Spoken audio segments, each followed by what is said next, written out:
రామాయణ మహాయుద్ధం భీకరంగా సాగుతున్న తరుణం శ్రీరామచంద్రుని సారథ్యంలో వానర సైన్యంతో విజృంభిస్తూ లక్ష్మణస్వామి తనతో పోరాటం చేస్తున్న రావణుడి కుమారుడు ఇంద్రజిత్ తలని బాణంతో ఒక్క వేటుతో వేరు చేశాడు.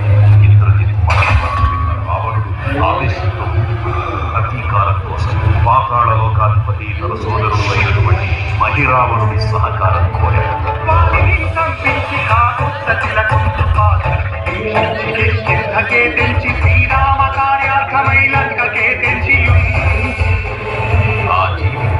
మకరధ్వజుడు అనే మహాసముద్రాన్ని దాటుకుంటాడు. నీటిలో పడ్డ వేదవిధుడు ఒక ముసలి గ్రహించడం